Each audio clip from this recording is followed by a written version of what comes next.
Hello everyone, welcome to Adda 24/7 class 9th and 10th YouTube channel. आज के session में हम बात करेंगे क्लास 10th का चैप्टर नंबर 9 जिसका नाम है एप्लीकेशन ऑफ ट्रिग्नोमेट्री। और एप्लीकेशन ऑफ ट्रिग्नोमेट्री के सभी तरह के क्वेश्चंस को सॉल्व करने का आज हम एक ऐसा तरीका सीखेंगे, कुछ ऐसे स्टेप्स में आज आप लोग को बताऊंगा कि आप बोलोगे सर अब तो इस पे बेस्ड कोई भी क्वेश्चन आ जाए हम हर एक क्वेश्चन को इजीली सॉल्व कर सकते हैं। तो चलिए बिना देरी करे शुरुआत करते हैं। सबसे पहले एप्लीकेशन ऑफ ट्रिग्नोमेट्री पे सपोज जैसे ये कोई क्वेश्चन आया है आपके सामने, अब इस क्वेश्चन को अटेम्प्ट करने की हमारी क्या स्ट्रैटेजी होगी, हम कैसे इन क्वेश्चंस को सॉल्व करेंगे, ये तरीका आप सबसे पहले सीखें। तो कुछ स्टेप्स मैं अब आप लोगों को सिखाऊंगा, वो स्टेप्स आप फटाफट से अपनी कॉपी में मेरे साथ साथ नोट डाउन कर लीजिए।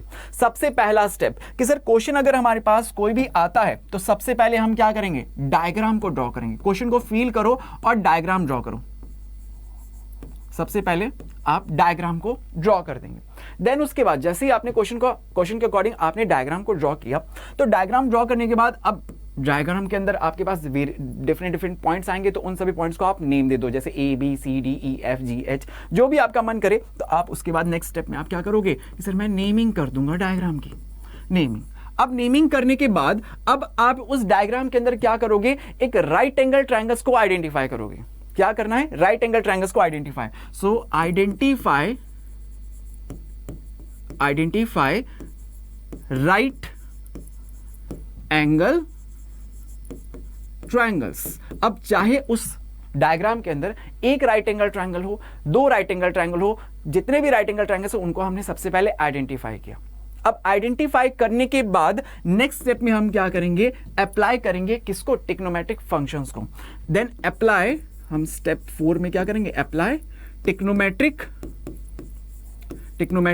फंक्शंस। ट्रिग्नोमेट्रिक फंक्शंस बोले तो कौन कौन से फंक्शंस, कि सर हम ये तो पहले ही पढ़ के आ चुके हैं। कौन कौन से फंक्शंस होते हैं कि sir sine theta, cos theta, tan theta, cot theta, sec theta and cosec theta, ये सभी ट्रिग्नोमेट्रिक फंक्शंस होते हैं। अब आप सोचोगे सर ट्रिग्नोमेट्रिक फंक्शंस कैसे अप्लाई करना है, कि सर उसमें जो अकॉर्डिंग वैल्यूज मुझे गिवन है उसके अकॉर्डिंग, कि सर एक राइट एंगल ट्रायंगल के अंदर अगर हम एक राइट एंगल ट्रायंगल की बात करें तो सर राइट एंगल ट्रायंगल कुछ इस तरह का होता है, जिसमें सपोज ये इसका एक्यूट एंगल अगर मैं थीटा लेता हूं, अगर मैं इसका ये एक्यूट एंगल थीटा लेता हूं, तो इस एक्यूट एंगल की जस्ट ऑपोजिट साइड क्या होती है, ऑलवेज परपेंडिकुलर। जो राइट एंगल होता है, राइट एंगल के ऑपोजिट साइड हमेशा क्या होती है, हाइपोटेनियस। अब एक राइट एंगल ट्रायंगल की तीन ही तो साइड होती है, परपेंडिकुलर, बेस और हाइपोटेनियस। परपेंडिकुलर को आपने पहचान लिया, हाइपोटेनियस को आपने पहचान लिया, तो रिमेनिंग कौन था, कि सर बेस था, तो बेस ये हो जाएगा। अब आप देखोगे जैसे ही आपने डायग्राम बनाया, डायग्राम के अंदर आपने राइट एंगल ट्रायंगल को आइडेंटिफाई किया, तो आपको कुछ वैल्यूज क्वेश्चन में भी तो दी हुई है। अब वो वैल्यूज किसकी है, कि सर परपेंडिकुलर की है, बेस की है, हाइपोटेनस की, कौन सी वैल्यूज गिवन है उसके अकॉर्डिंग मैं यहां पे ट्रिग्नोमेट्रिक फंक्शंस अप्लाई करता हूं।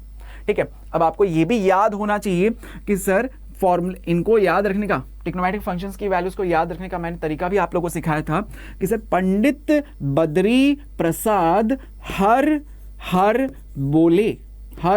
बोले, यानी कि सर इसमें जो फर्स्ट रेशियो आता है, ये जो फर्स्ट परपेंडिकुलर और हाइपोटेनियस, P रिप्रेजेंट कर रहा है परपेंडिकुलर को, H रिप्रेजेंट करता है हाइपोटेनियस को। तो अगर फर्स्ट रेशियो की बात करें तो ये किसको डिपेंड शो करता है, कि सर साइन थीटा को रिप्रेजेंट करता है। सेकंड, बेस अपॉन हाइपोटेनियस, ये किसको रिप्रेजेंट करता है, कि सर कॉस थीटा को। और परपेंडिकुलर अपॉन बेस, ये किसको रिप्रेजेंट करता है, कि सर टेन थीटा को। तो अगर मुझे राइट एंगल ट्रायंगल के अंदर परपेंडिकुलर दिया है, हाइपोटेनस, इन दोनों में रिलेशन एक तरह से, कि जैसे मान लो आप लोग को परपेंडिकुलर दिया हुआ है, हाइपोटेनस की लेंथ पूछ रहा है, तो आप कौन सा रेशियो यूज करोगे, साइन यूज करोगे।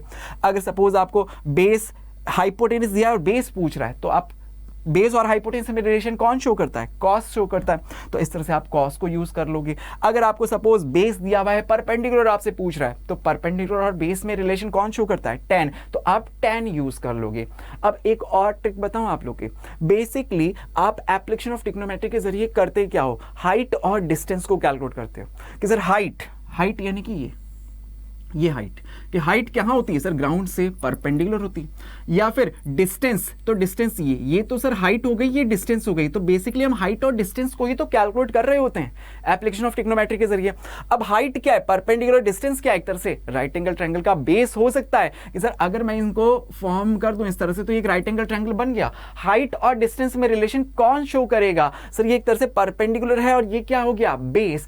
परपेंडिकुलर बेस में रिलेशन शो करता है tan। तो इसका मतलब ये हुआ कि मैक्सिमम 90% क्वेश्चंस के अंदर कौन सा ट्रिग्नोमेट्रिक फंक्शन अप्लाई होता हुआ दिखेगा आपको, tan थीटा। लो, आपके सॉल्व करने का एक और तरीका इतना आसान बना दिया कि क्वेश्चन को करते ही आप बहुत इजीली कर सकते हो। सबसे पहले आपने क्या किया, डायग्राम बनाया, डायग्राम बना के नेमिंग कर दिया, नेमिंग करके राइट एंगल ट्रायंगल को आइडेंटिफाई किया। राइट एंगल ट्रायंगल के अंदर आपने सीधे tan थीटा जैसे ही लगाया, आप उसको सॉल्व करोगे, अपने आप आंसर आता हुआ दिखेगा। देखना चाहोगे, यही स्टेप्स अभी मैं फॉलो करते हुए सारे क्वेश्चंस को सॉल्व करूंगा। चलो देखो, अभी मैं आप लोगों को इसको इंप्लीमेंट करके दिखाता हूं कि सपोज जैसे यहां पे फर्स्ट क्वेश्चन ये रहा आपके सामने। तो 1.5 metre tall boy is standing at some distance from a 30 metre tall building. कि सर एक 1.5 मीटर की हाइट का एक लड़का है, बॉय है, जो किसी बिल्डिंग से जिसकी हाइट 30 मीटर है उससे कुछ डिस्टेंस पे स्टैंड कर रहा है। तो दोनों, सीधी सी बात है सर, दोनों कहां होंगे, एक ग्राउंड के ऊपर होंगे, एक ग्राउंड पे ही होंगे। कि सर बॉय भी कहां खड़ा होगा, ग्राउंड पे, बिल्डिंग भी कहां होगी सर, ग्राउंड पे। तो सबसे पहले मैंने ग्राउंड बनाया, डायग्राम में भी तरीका देखो, सबसे पहले ग्राउंड बनाया। ग्राउंड के ऊपर सर सबसे पहले तो यहाँ पे एक ये बॉय खड़ा है जिसकी हाइट है 1.5 मीटर और ये किसी 30 मीटर टॉल बिल्डिंग से, 30 मीटर टॉल बिल्डिंग से कुछ डिस्टेंस पे है। इस बिल्डिंग की हाइट भी आपको दे रहा है कितनी, 30 मीटर, क्वेश्चन में ये दिया हुआ है। ठीक है, अब आपसे आगे क्वेश्चन क्या बोलता है, the angle of elevation from his eye to the top of the building increases from 30 to 60 degree as he walked towards the building। कि पहले ये बॉय सपोज इस जगह पे खड़ा था, अब वो बॉय इस बिल्डिंग की तरफ जैसे जैसे मूव करता है तो एंगल ऑफ एलिवेशन 30 डिग्री से 60 डिग्री पे इंक्रीज कर रहा है। कि पहले वो यहाँ पे था, अब सपोज वो लड़का आ गया यहाँ पे, इस पोजीशन पे आ गया, इस जगह पे आके खड़ा हो गया। तो पहले जब वो यहां से देखता था, यहां से देखता था, अब यहां से उसकी आइस से देख रहा है ना, तो आइस उसकी यहां पे, तो आइस से जो हॉरिजॉन्टल लाइन निकलेगी ग्राउंड के पैरेलल होगी, ऑब्वियस सी बात है। यहां से अब ये देखता है तो इसका एंगल ऑफ एलिवेशन क्वेश्चन में देता है कितने डिग्री का है, कि सर 30 डिग्री का है। फिर वो जब इस पोजीशन पे आ गया, यहां से जब वो देखता है तो यहां से उसको एंगल ऑफ एलिवेशन कितना दिखता है सर, 60 डिग्री का। क्या क्वेश्चन में यही दिया हुआ है, यही दिया हुआ है, क्वेश्चन फील हो रहा है, डायग्राम बन रहा है इजीली। तो आपसे पूछता है find the distance he walked toward the building. तो जो आपको कैलकुलेट करने के लिए बोल रहा है उसे आप सबसे पहले लेट कर लो। और क्या कैलकुलेट करने के लिए बोला कि बताओ उसने कितनी डिस्टेंस ट्रैवल करी। कि पहले वो यहां था, यहां से यहां पे आया, तो कितनी डिस्टेंस उसने ट्रैवल करी। मैं लेट कर लेता हूं, सपोज सर x डिस्टेंस उसने ट्रैवल करी, ये x डिस्टेंस उसने ट्रैवल कर दी। ठीक है, डायग्राम तैयार। अब डायग्राम अगर तैयार हो गया तो अब आप क्या करोगे सर, अब मैं इसमें नेमिंग कर दूंगा। सपोज इस पॉइंट को मैंने कह दिया ए, इसे कह दिया बी, इसे कह दिया सी, इसे कह दिया डी, इसे कह दिया ई, इसे कह दिया एफ, इसे कह दिया जी। करेक्ट, ये सभी पॉइंट्स को हमने नाम दे दिया और कुछ नहीं, नेमिंग ही तो करा है सर। अब नेमिंग करने के बाद थर्ड स्टेप बताओ जरा, क्या लिखवाया था मैंने आप लोगों को कि सर राइट एंगल ट्रायंगल को आइडेंटिफाई करो, राइट एंगल ट्रायंगल को। तो अब जरा देखो कि सर एक लड़के की हाइट दे रहा है, एक बिल्डिंग की अगर हाइट दे रहा है तो हाइट हमेशा क्या होती है, ग्राउंड पे परपेंडिकुलर। भाई अगर मुझे मेरी हाइट देखनी है या आपको अपनी हाइट मेजर करनी है तो आप कैसे ग्राउंड के ऊपर एकदम स्ट्रेट खड़े हो जाते हो, एकदम स्ट्रेट खड़े हो जाते हो, तभी तो आप अपनी हाइट को मेजर कर पाते हो। अगर आप टिल्ट करोगे तो आपकी हाइट एग्जैक्ट नहीं आती। ठीक है, तो हमेशा हाइट क्या होती है, ग्राउंड पे परपेंडिकुलर। यानी कि सर ये एंगल कितने डिग्री का है, 90 डिग्री का। ये एंगल कितने डिग्री का है, 90 डिग्री का। ये हॉरिजॉन्टल लाइन ग्राउंड के पैरेलल है, इसका मतलब ये एंगल भी कितने का होगा, 90 डिग्री का। करेक्ट। अब राइट एंगल ट्रायंगल को आपने देखा कि सर एक ट्रायंगल मुझे दिखता है ए बी जी, क्या ये राइट एंगल ट्रायंगल आपको दिखा, हाँ सर आइडेंटिफाई हुआ। तो ये राइट एंगल ट्रायंगल जैसे आपके पास आइडेंटिफाई हुआ, आप उसका सबसे पहले नाम लिख दो। सर ट्रायंगल कौन सा है, ए जी बी कह लो या ए बी जी कह दो इसको। ठीक है, ए बी जी ये आपने नाम दे दिया। ठीक है, दूसरा राइट एंगल ट्रायंगल है A B F, A B F दिख गया, दो राइट एंगल ट्रायंगल दिखे सर, ए बी जी और triangle A B F. Correct. अब जरा देखो इन दोनों ट्रायंगल्स के अंदर आपको क्या करना है कि सर tan अप्लाई करना है। मैक्सिमम 90% क्वेश्चन के अंदर आपको tan ही दिखेगा। आप देखो यहाँ पे बेझिझक होके आप बोलोगे सर इस ट्रायंगल के अंदर अगर मैं देखूं ABG ट्रायंगल के अंदर एक्यूट एंगल कितना है 60 डिग्री का, तो क्या लिखोगे सर tan तो आना ही है, एंगल 60 डिग्री दिया हुआ है तो tan 60 लिख दिया यहाँ पे। अब tan किसके इक्वल होता है परपेंडिकुलर अपॉन बेस, तो परपेंडिकुलर बताओ इस राइट एंगल ट्रायंगल के अंदर perpendicular is AB and base is BG, correct. तो लिख दो ये सर यहाँ पे कि सर AB अपॉन BG लिख दिया आपने, करेक्ट। अच्छा AB की वैल्यू आपको पता है कि सर नहीं, अभी बताओगे सर AB की वैल्यू कैसे आइडेंटिफाई करके बताऊं कि सर देखो यहाँ पे अगर मुझे इस बॉय की हाइट पता है, ये डिस्टेंस कितनी है 1.5 मीटर की है, तो सीधी सी बात है सर ये B से C की जो डिस्टेंस है ना ये भी कितनी होगी, ये भी तो 1.5 मीटर होगी, क्योंकि ये हॉरिजॉन्टल लाइन और ग्राउंड दोनों एक दूसरे के पैरेलल है, तो पैरेलल लाइंस के बीच डिस्टेंस हमेशा सेम रहती है, तो ये 1.5 मीटर हो गई। अब कंप्लीट इस बिल्डिंग की हाइट आपको पता थी, क्वेश्चन में दिया हुआ था 30 मीटर है, 30 मीटर है, तो ये AB कितना बच गया सर, ये टोटल 30 मीटर की हाइट में से 1.5 मैं लेस कर दूंगा तो मेरे पास AB की हाइट आ जाएगी that is 28.5 metre, correct, correct है ना 28.5। तो अब यहाँ पे वैल्यूज पुट करके देखते हैं सर कि इस ट्रायंगल ABG के अंदर tan 60 की वैल्यू बताओ सर, टेबल से ट्रिग्नोमेट्रिक स्पेसिफिक एंगल्स की टेबल से हम tan 60 की वैल्यू बता देंगे दैट इज √3। AB की वैल्यू बताओ कि सर 28.5, BG की वैल्यू तो नहीं पता तो आपने एज इट इज लिख दिया BG। अब ज्यादा से ज्यादा आप इससे और क्या कर सकते हो सर, मैं इसको क्रॉस मल्टीप्लाई करके BG की वैल्यू निकाल सकता हूं, और तो कुछ आ नहीं सकता, तो अपने आप ये खुद ही इक्वेशन बोल रही है कि मेरे से ना BG की वैल्यू बस निकल सकती है, और वो कितनी आएगी 28.5 अपॉन √3। यूनिट लिख दोगे सर मीटर, सब कुछ मीटर में चल रहा है तो मीटर लगा दिया। इतना कर सकता था सर, इस राइट एंगल ट्रायंगल का काम हुआ खत्म। ये राइट एंगल ट्रायंगल से इतना ही सॉल्व हो सकता था, मैंने कर दिया, जितना आ सकता था उतना कर दिया। दूसरे राइट एंगल से के पास गए, इससे पूछा ABF एंगल कितना है 30 डिग्री का, तो इसने कहा सर लिख दो फिर tan angle is 30 degree, tan 30। बोलो क्या कि सर tan 30 इस ABF ट्रायंगल के अंदर perpendicular is AB and base is BF लिख दिया जाए, तो लिखिए सर यहाँ पे AB अपॉन BF।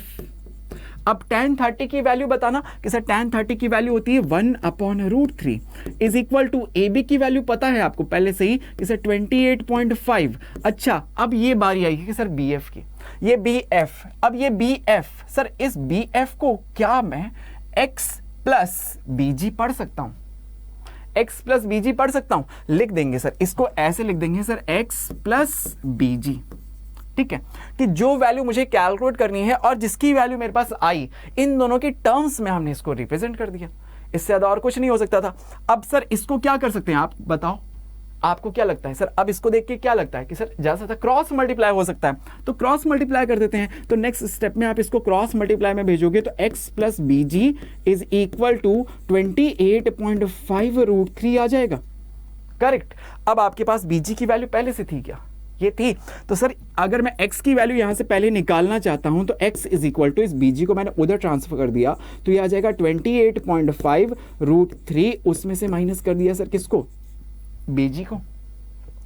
अब ये BG की वैल्यू तो पहले से है सर हमारे पास, तो इस वैल्यू को उठा के हमने यहां पे पुट कर दिया। देखो सर जगह बना देते हैं, अब यहां पे हम x की वैल्यू कैलकुलेट करेंगे, तो x इज इक्वल टू आप कहोगे सर इक्वेशन कहती है 28.5 अंडर √3 माइनस BG की जगह आपने लिख दिया 28.5 अपॉन √3, 28.5 अपॉन √3। अब आप इसको सॉल्व करके x की वैल्यू बस आपको कैलकुलेट करनी है, हो गया ना क्वेश्चन सॉल्व कि सर 28.5 इसमें से कॉमन आ सकता है, 28.5 कॉमन लिया तो ये बचा सर मेरे पास √3 माइनस 1 अपॉन √3। अब आप इस ब्रैकेट को सॉल्व करोगे तो √3 एलसीएम आ जाएगा, 28.5 ब्रैकेट में आप लिखोगे सर √3 आया एलसीएम, ऊपर आ गया सर 3 माइनस 1, 3 माइनस 1 होता है सर 2, और 2 को 28.5 से अगर मल्टीप्लाई करेंगे तो कितना आएगा सर 57 अपॉन √3। अब √3 जो है ना सर कोई भी इर्रेशनल नंबर कभी भी हम डिनोमिनेटर में नहीं लिखते हैं, कभी भी अगर डिनोमिनेटर के अंदर इर्रेशनल नंबर आता है तो आप उसको हमेशा क्या कर देते हो सर, हटाते हो, और हटाने का प्रोसेस क्या होता है सर, रैशनलाइजेशन। तो अब मैं इसको क्या कर दूंगा सर, रैशनलाइज कर दूंगा। रैशनलाइज करने का तरीका क्या होता है कि सर √3 डिनोमिनेटर में है तो आप √3 से न्यूमरेटर को भी मल्टीप्लाई कर दोगे, √3 से डिनोमिनेटर को भी मल्टीप्लाई कर दोगे। ऐसा करने से सर यहाँ पे क्या हो गया कि सर ये आ गया 57 √3 और डिनोमिनेटर में क्या हो गया, √3 से √3 मल्टीप्लाई होके 3 बन गया। देखो डिनोमिनेटर में से रूट हट गया। अब 3 से 57 कैंसिल हो सकता है कितने टाइम्स सर, 19 टाइम्स। और ये √3 एज इट इज यूनिट अगर मैंने लिख दी मीटर तो ये किसकी वैल्यू कैलकुलेट हुई है सर, x की वैल्यू। क्या क्वेश्चन में आपको यही फाइंड करना था? क्या क्वेश्चन में आपको यही फाइंड करना था? जी हाँ सर, मुझे यही तो बिल्डिंग की तरफ कितना उसने वॉक किया, x की वैल्यू, यही तो आइडेंटिफाई करने बोल रहा था। हुआ ना कि सर वही 4 स्टेप तो फॉलो किए थे, अपने आप क्वेश्चन सॉल्व होता हुआ दिखा। और क्वेश्चंस करके देखते हैं सर, और क्वेश्चंस की प्रैक्टिस करेंगे आज सर। एप्लीकेशन ऑफ ट्रिग्नोमेट्री से डर को दूर कर देंगे। देखो जैसे यहाँ पे ये क्वेश्चन आपके सामने है, from A point on the ground the angle of elevation of the bottom and top of A transmission tower fixed at the top of a 20 meter high building are 45 degree and 60 degree respectively। कि sir क्या कहता है, feel करके देखो कि sir एक 20 metre high building है जिसके टॉप के ऊपर एक ट्रांसमिशन टावर को फिक्स किया गया है, ठीक है। अब ग्राउंड पे किसी पॉइंट से हम जब इस ट्रांसमिशन टावर के टॉप और बॉटम को देखते हैं, बॉटम और टॉप को देखते हैं, तो angle of elevation 45 degree and 60 degree respectively है। तो पूछता है फिर आप बताओ ये टावर की हाइट क्या है, टावर की हाइट, ट्रांसमिशन टावर की हाइट क्या है। तो अगर आपने क्वेश्चन को फील कर लिया तो अब आप डायग्राम भी इसका तैयार कर दोगे कि सर कैसे करना है, कहाँ पे होंगे, ग्राउंड पे। तो सबसे पहले तो ग्राउंड बनाया सर, ग्राउंड पे बना दिया एक ये बिल्डिंग की हाइट आपको खुद दे रहा था कि सर 20 मीटर हाइट की एक बिल्डिंग है, तो ये बिल्डिंग की हाइट हमने लिख दी कि सर ये 20 मीटर हाइट की है, ठीक है, 20 मीटर हाइट। अब इस बिल्डिंग के ऊपर क्या फिक्स किया गया है कि सर एक ट्रांसमिशन टावर, सपोज यहाँ पे ये एक ट्रांसमिशन टावर यहाँ पे एक फिक्स किया गया इसके ऊपर। अब क्वेश्चन ये कहता है कि सर ग्राउंड पे किसी एक पॉइंट से, तो ग्राउंड पे कोई भी एक पॉइंट ले लिया, सपोज यहाँ पे ले लिया, इस पॉइंट से अगर मैं इस ट्रांसमिशन टावर के बॉटम और इस ट्रांसमिशन टावर के टॉप को देखता हूं तो एंगल ऑफ एलिवेशंस बन रहे हैं 45 डिग्री एंड 60 डिग्री रेस्पेक्टिवली। तो बॉटम को देखा तो एंगल बन रहा है सर 45 डिग्री का, और अगर मैं टॉप को देखता हूं तो एंगल बनता है सर 60 डिग्री का। क्या यही कह रहा है? तो आपसे कहता है कि फिर आप हाइट बताओ टावर की। सर टावर कहां लगाया था, ये फिक्स किया था, तो इस टावर की हाइट कैलकुलेट करनी है, तो ये मैं एक्स लेट कर लेता हूं सर, यही मुझे कैलकुलेट करना है। बोलो सही। क्वेश्चन का डायग्राम तैयार होने के बाद नेक्स्ट स्टेप आपने क्या लिखा था कि सर नेमिंग। तो सबसे पहले अब मैं क्या करता हूं सर, इसमें नेमिंग कर देता हूं। इस पॉइंट को सपोज आपने ए कह दिया, ये पॉइंट हो गया बी, ये पॉइंट सी, और ये पॉइंट हो गया डी।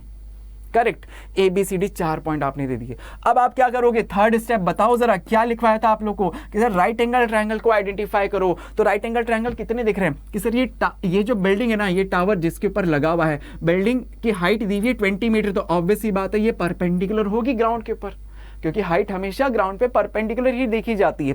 तो ये 20 मीटर है। अब आपसे कहता है कि सर इसमें सबसे पहला ट्रायंगल मुझे दिखा बी सी डी, एक बी सी डी छोटा वाला और दूसरा ए सी डी ये बड़ा वाला, 2 राइट एंगल ट्रायंगल्स दिख रहे हैं सर। तो दोनों को एक एक करके लिख देते हैं। पहले छोटे वाली की बारी ले लेते हैं कि सर जैसे बी सी डी लिख दिया मैंने, तो मैंने लिखा सबसे पहले ट्रायंगल बी सी डी, दूसरा ट्रायंगल कि सर ए सी डी, दोनों के नाम लिख दिए, ट्रायंगल ए सी डी लिख दिया दोनों का नाम।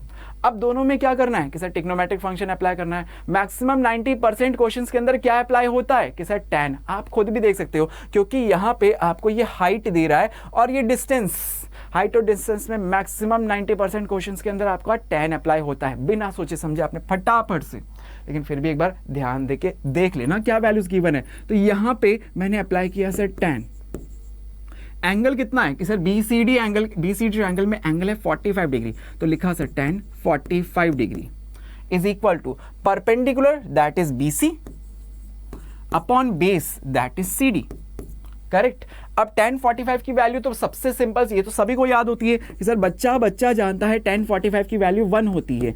BC आपको बिल्डिंग की हाइट दी हुई है 20, CD सर मुझे नहीं पता, तो ये एज इट इज लिख दिया। अब आप बताओ इस इक्वेशन से आप मैक्सिमम और क्या कर सकते हो अगले स्टेप में? सर इसको क्रॉस मल्टीप्लाई करके मैं CD बस कैलकुलेट कर सकता हूं। तो लीजिए सर मैंने CD कैलकुलेट कर दिया, दैट इज 20, और ये यूनिट लिख दी सर इसकी मीटर। इस ट्रायंगल से इतना काम हो सकता था, बस यहां पे लाके रोक दिया, इसका काम हुआ खत्म। अगले ट्रायंगल पे बात करी कि सर ACD, इस ट्रायंगल के अंदर एंगल कितना है कि सर 60 डिग्री का। तो क्या लिखा जाएगा? सर लिखूंगा यहाँ पे tan एंगल 60 डिग्री, tan 60। बोलो क्या कि sir perpendicular that is AC upon base that is CD। Correct. tan 60 की वैल्यू बताओ कि सर tan 60 की वैल्यू होती है √3। AC की वैल्यू जरा देखो। अब AC को सर जो गिवन वैल्यूज है उसके टर्म्स में, और जो कैलकुलेट करनी है उसके टर्म्स में लिख देते हैं कि सर ये AC से मुझे पूरा मतलब नहीं है, मैं देखता हूं सर मुझे तो AB निकालना है, तो मैं AB के टर्म्स में लिखता हूं x+20 लिखा जा सकता है। पिछले क्वेश्चन में भी आपने ऐसे ही किया था कि सर AC जिसकी वैल्यू मुझे नहीं पता ना, तो उसको मैं क्या करता हूं, जो गिवन वैल्यूज और जो कैलकुलेट करने वाली वैल्यूज है ना उसके टर्म्स में लिख देता हूं।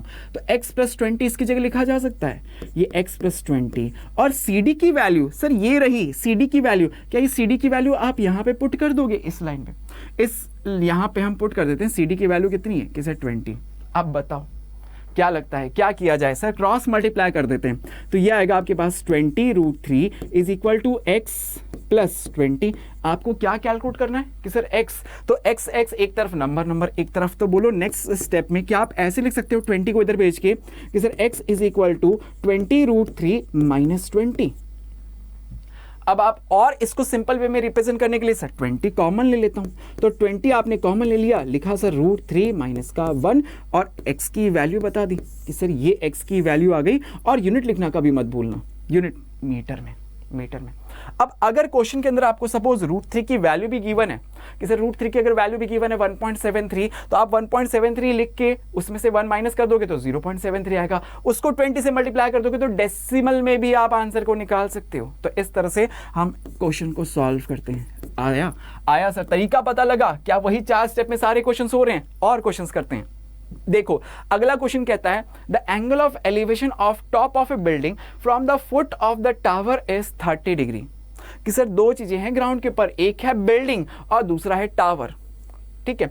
And the angle of elevation of top of the tower from the foot of the building is 60 degree. आपसे बोलता है if the tower is 50 metre high find the height of the building. तो sir tower और height, question को पढ़ के इतना तो समझ में आ गया कि सर एक ग्राउंड के ऊपर एक टावर है और एक बिल्डिंग है, तो दोनों कहाँ है? ग्राउंड के ऊपर। तो सबसे पहले डायग्राम में आप क्या करोगे?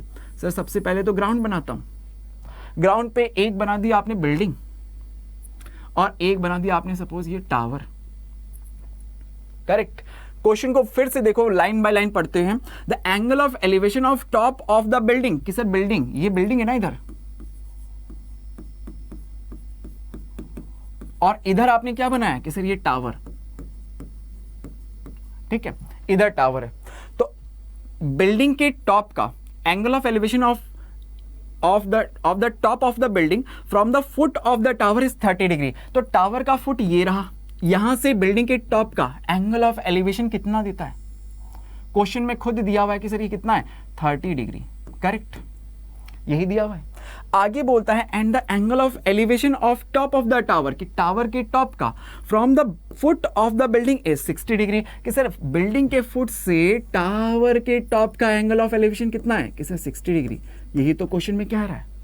आपसे आगे बोलता है कि सर अगर the tower is 50 metre high, कि ये टावर जो है ना सर ये 50 मीटर हाइट का है, टावर 50 मीटर हाइट का है, तो आप मुझे कैलकुलेट करके बताओ find the height of the building, कि बिल्डिंग की हाइट क्या होगी। तो जो कैलकुलेट करना होता है उसे हम क्या करते हैं सर? एक्स लेट कर लेते हैं। तो इससे आपने सबसे पहले एक्स लेट कर दिया। बोलो सही। डायग्राम तैयार है, डायग्राम फिल हो गया। अब आप क्या करोगे सर? नेमिंग कर दूंगा। इसमें नेमिंग सर ये सपोज पॉइंट ए कह दिया, इसे बी कह दिया, इसे सी कह दिया और इसे कह दिया डी। करेक्ट, ये सभी पॉइंट्स आपने लिख दिए। अब आप क्या करोगे? थर्ड स्टेप आपका क्या कहता था कि सर राइट एंगल ट्रायंगल को आइडेंटिफाई करके बताओ। तो राइट एंगल ट्रायंगल सबसे पहले देखो आपको दिखता है ये ABC, एक राइट एंगल ट्रायंगल, दूसरा DCB ये दूसरा राइट एंगल ट्रायंगल। तो दोनों राइट एंगल ट्रायंगल को हम लिख देते हैं। सबसे पहले आपको दिखा कि ट्रायंगल ABC और दूसरा DCB, ट्रायंगल DCB, दोनों के नाम लिख दिए आपने। अब आपको पता है इसमें क्या करना है, ट्रिग्नोमेट्रिक फंक्शन अप्लाई करना है। मैक्सिमम क्वेश्चंस के अंदर क्या होता है सर, tan होता है। लगा दो फिर यहां पे भी कि सर यहां पे लिखा tan। अब ABC के अंदर एंगल कितना है सर, 60 डिग्री का, सॉरी 30 डिग्री का, एक्यूट एंगल 30 है, तो tan के साथ में क्या आ जाएगा 30 डिग्री इज इक्वल टू, अब tan 30 है तो इसके इक्वल टू क्या आएगा, परपेंडिकुलर अपॉन बेस। tan किसके इक्वल होता है कि सर परपेंडिकुलर अपॉन बेस, तो perpendicular that is AB upon base that is BC। अब tan 30 की वैल्यू क्या होती है कि सर 1/√3। AB की वैल्यू सर मुझे कैलकुलेट करनी है जिसे हमने x लेट किया है, BC की वैल्यू नहीं पता सर, ये BC एज इट इज लिख दिया, करेक्ट। अब इससे आप और कुछ कर सकते हो, यहां से और कुछ होना पॉसिबल है नहीं सर। एक बार के लिए मुझे x चाहिए या BC चाहिए, मैं बाद में डिसाइड करूंगा, मैं इसको एज इट इज ही रहने देता हूं, एज इट इज रहने दिया, ठीक है। अब DCB ट्रायंगल पे बात करते हैं। DCB एंगल कितना है 60 डिग्री का, तो क्या लिखोगे सर, tan तो आएगा, एंगल 60 है तो tan 60 आ जाएगा, is equal to perpendicular that is CD upon base that is BC, correct. अब tan 60 की वैल्यू क्या होती है कि सर √3 होती है। CD इसकी वैल्यू हमें गिवन है कि सर ये 50 मीटर गिवन है। BC, अब BC की वैल्यू नहीं पता, तो आपने सोचा कि सर BC की वैल्यू क्या मैं यहां से कैलकुलेट कर सकता हूं। अब मैं यहां से दिमाग लगा कि सर यहां से चलो, अब पहले मेरे को नहीं पता था सर x की वैल्यू की जरूरत पड़ेगी या BC की वैल्यू की जरूरत पड़ेगी, तो मैंने अब यहां से सर मेरे को नेक्स्ट इक्वेशन में ना BC की वैल्यू चाहिए, इसीलिए मैंने इस इक्वेशन की हेल्प लेते हुए BC की वैल्यू कैलकुलेट कर दी कि सर BC की वैल्यू आ गई x/√3, करेक्ट। अब ये जो वैल्यू आई इसको मैं यहां पे पुट कर देता हूं, मैं यहाँ पे इस इक्वेशन में पुट कर देता हूँ, तो यहाँ पे BC की जगह हम लिख देते हैं सर x/√3, करेक्ट। अब इसको अगर क्रॉस मल्टीप्लाई करें कि सर x को इधर भेजें, √3 को इधर ले लें, तो हमारे पास x इज इक्वल टू आएगा 50 अपॉन √3 इंटू √3, और √3 से √3 कर मल्टीप्लाई होगा तो कितना हो जाएगा सर 3, तो x की वैल्यू आपके पास आ गई सर 50/3, यूनिट लिख दोगे सर मीटर। आप चाहो तो इसको ऐसे भी लिख सकते हो, 16 3 48 होता है, तो 16 टाइम्स 2/3 मीटर, ये भी इसका आंसर दिया जा सकता है। आंसर हुआ वही 4 स्टेप्स में सारे क्वेश्चंस हो रहे हैं, सारे क्वेश्चंस हुए जा रहे हैं इजीली। समझ में आया कितनी इजीली आप कर सकते हो इन सभी क्वेश्चंस को। चलो एक और क्वेश्चन करके देखते हैं कि sir 2 poles of equal heights are standing opposite each other, एक दूसरे के ऑपोजिट हैं, स्टैंड कर रहे हैं on either side of the road, किसी रोड के दोनों साइड पे। कि सर कोई एक रोड है, देखो डायग्राम को अगर हम फील करें तो रोड कहाँ होगी सर, ऑब्वियस सी बात है ग्राउंड पे ही होगी, तो एक ग्राउंड की ही तो बात कर रहा है कि सपोज ये रोड है, ठीक है। अब इस रोड के आइदर साइड्स पे क्या है, 2 इक्वल हाइट के पोल्स हैं, 2 इक्वल हाइट के पोल हैं कि सर एक साइड ये सपोज इस साइड पे एक पोल है, दूसरी साइड पे ये दूसरा पोल है, दोनों की हाइट इक्वल है। क्वेश्चन में यही तो दे रहा है, आपसे कहता है विच इज 80 मीटर वाइड, कि सर ये जो रोड है ना, ये रोड की विड्थ दी हुई है दैट इज 80 मीटर, 80 मीटर ये कह रहा है क्वेश्चन के अंदर, 80 मीटर वाइड रोड है।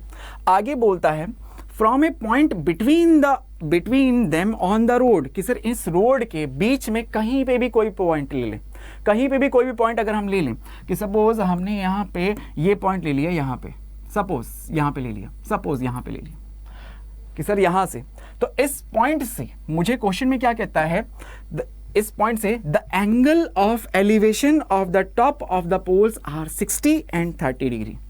सर इस पॉइंट से इन पोल्स के टॉप का एंगल ऑफ एलिवेशन, एक का 30 डिग्री है, दूसरे का 60 डिग्री है। तो अब बताओ किसको 30 डिग्री लूं और किसको 60 डिग्री लूं।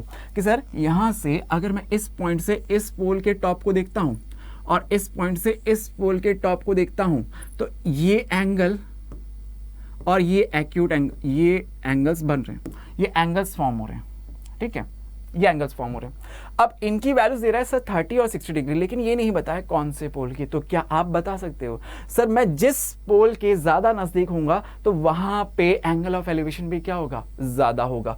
ऑब्वियसली बात है सर, यहां से इस टावर को देखूंगा तो इसके लिए मेरे को और ऊपर देखना पड़ेगा, तो ये एंगल बड़ा वाला एंगल होगा, दैट इज 60 डिग्री। और ये एंगल इससे मैं थोड़ी डिस्टेंस में हूं, तो यहां से उसकी हाइट को देखने के लिए मुझे थोड़ा कम देखना पड़ेगा, तो ये एंगल होगा सर 30 डिग्री का। करेक्ट, ये आपको फील हुआ।